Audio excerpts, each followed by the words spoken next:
জয় শ্রী রাধে। আজকে আমরা সকাল সকাল আমাদের চন্দন মহারাজ এসে বলছে পরিক্রমায় যাব গিরিরাজ, আর সকাল সকাল বেরিয়ে পড়লাম। জয় শ্রী রাধে। এই যে আমাদের চন্দন মহারাজ, আর আমরা গোবিন্দকুণ্ডে এখন ডাইরেক্ট গোবিন্দকুণ্ডেই আমরা একটু গিরিরাজ মহারাজের দর্শন করার জন্য দাঁড়ালাম। ওয়াও, আমরা গিয়ে দেখি কত সুন্দর লাগছে গিরিরাজ মহারাজকে, সবুজে ঘেরা পুরো। অনেক ভক্তগণ আসছিল গোবিন্দকুণ্ডের দর্শন করার জন্য, শ্রী গোবিন্দকুণ্ড। আর এরা তো থাকবেই, এরা বৃন্দাবনের রাজা, এদের ছাড়া বৃন্দাবন চলে না।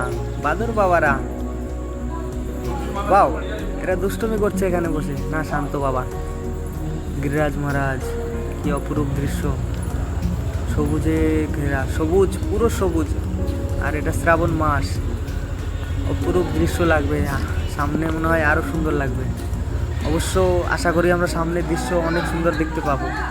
আর গিরিরাজ মহারাজকে শ্রাবণ মাসে তো অনেক সুন্দরই লাগে। ওয়াও, আমরা সামনে গিয়ে দেখি আরও সুন্দর লাগছে। পুরো গিরিরাজ সবুজে ঢেকে আছে, অনেক গাছপালা। আর পুরো বছর তো দেখাই যায় না, এই সময়টাই দেখা যায় শুধু সবুজ।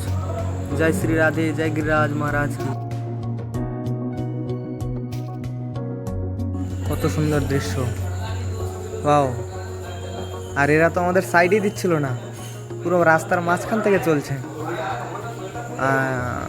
অনেক ভক্তগণ পরিক্রমাও দিচ্ছে, আমরা সাইড থেকেই বেরিয়ে যাচ্ছি, কিন্তু এরা তো আমাদের সাইডেই দেয় না।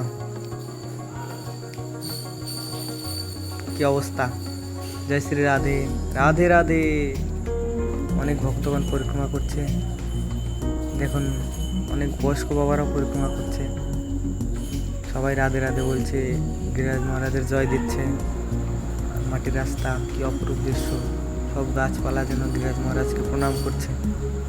আর কুচিরেলোটা তো কত অপরূপ দৃশ্য লাগছিল, এখান থেকে তো আমার আসতে ইচ্ছে করছিল না, মনে হয় এখানেই থেকে যাই। কি সুন্দর লাগছে গিরিরাজ মহারাজকে, সবুজে পুরো ঘেরা, অপরূপ দৃশ্য। এটা শুধু শ্রাবণ মাস, এই বর্ষাকালেই দেখা যায়, আষাঢ় শ্রাবণ মাসেই। জয় শ্রী রাধে, সবাই ভালো থাকবেন, আবার দেখা হবে অন্য ভিডিওতে।